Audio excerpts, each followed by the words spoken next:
اور جب اللہ تعالیٰ جنت میں سب سے پہلے اپنا دیدار کرائے گا سب کو جنت میں، بھائیو یہ تو کوئی زندگی کوئی نہیں ہے. جب مال جمع ہوتا ہے تو موت آ چکی ہوتی ہے. آپ لوگ یہاں ہجرت کر کے آئے، بنتے بنتے کچھ بنے تو موت دستک دینے لگی، گھٹنے درد کرنے لگے، آنکھوں پہ چشمے چڑھ گئے، سوٹیاں ہاتھ میں آ گئیں. جب مال سے نفع اٹھانے کا وقت آیا تو موت سر پہ آ گئی. یہاں کے ہر انسان اس مشکل میں گرفتار ہے. جب اپنی دنیا سے کمانے کا، حاصل کرنے کا وقت آتا ہے تو موت دستک دے رہی ہوتی ہے. اور موت تھوڑا پیچھے ہٹ جائے تو بڑھاپا تنگ کرنے آ جاتا ہے، بیماریاں تنگ کرنے آ جاتی ہیں، پریشانیاں سر پہ آ جاتی ہیں. موت کے بعد اگر اللہ راضی ہو گیا تو جنت کی زندگی شروع ہونے والی ہے. جنت کی زندگی شروع ہونے والی ہے جس میں اللہ تعالیٰ سب سے پہلا جو ویلکم کرے گا جنت والوں کو، وہ یہ نہیں کہے گا میرے ایمان والے آ گئے، تہجد والے آ گئے، نمازی آ گئے. پوری تفصیل سنو. اللہ تعالیٰ جب جنت میں بٹھا دے گا جنتی مرد، جنتی عورت. ہمارے ابا اور اماں کا قد کتنا تھا کچھ پتہ ہے؟ 130 فٹ. کتنا بھائی؟ 130 فٹ. یہ تو آپ نے سنا ہے کہ یوسف علیہ السلام سب سے خوبصورت تھے، سنا ہے نا؟ یہ بہت کم مرد عورتوں کو پتا ہوگا کہ عورتوں میں سب سے خوبصورت کون تھا. وہ حضرت حوا. حضرت حوا 130 فٹ کی اماں تھی، 130 فٹ کے ابا تھے. پھر ٹائم کے ساتھ گزرتے گزرتے ہم چھوٹے ہوتے یہاں تک آ گئے. آگے چل کے اور نیچے ہو جائیں گے. جنت میں یہ قد واپس اللہ دے دے گا. جو ہمارے ملک کا کلچر جنہیں یاد ہے انہیں یاد ہوگا ایک قوم ہوتی ہے مراسی. پتہ ہے نا مراسی؟ سنا؟ بڑی نازک قوم ہوتی، صرف زبان کی روٹی کھاتے ہیں، کم کو نہیں کرتے. تو زمیندار نے مراسی کے ذمہ لگا یہ میرا گھوڑا ہے، اس کی مالش کر.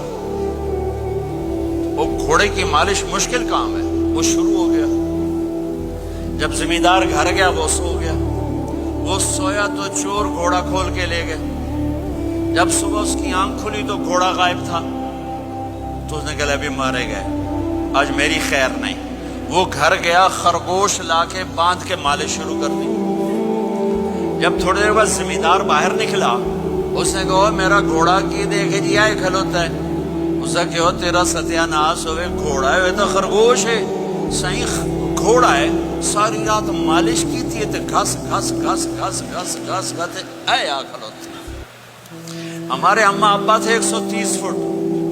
پیسج آف ٹائم گھستے گھستے گھستے یہ ہمارے قد آ گئے.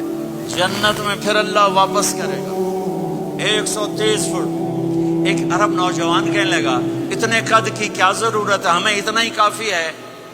میں نے کہا تو یہ پتہ ہے جنت کی کھجور کتنی لمبی ہے؟ کھجور درخت نہیں، پھل دانا کا نہیں.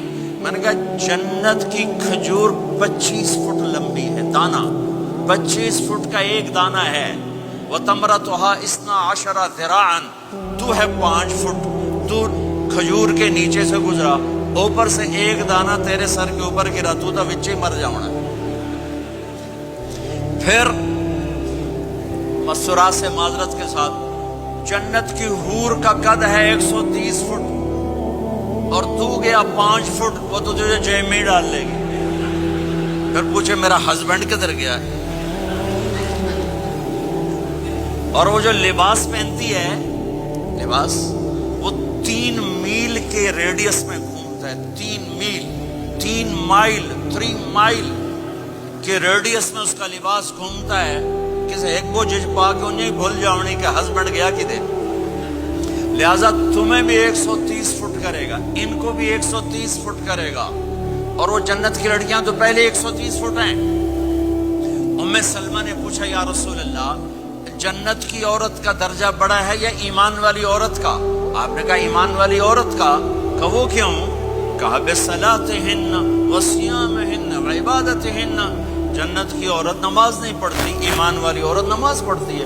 جنت کی عورت روزہ نہیں رکھتی، ایمان والی عورت روزہ رکھتی ہے.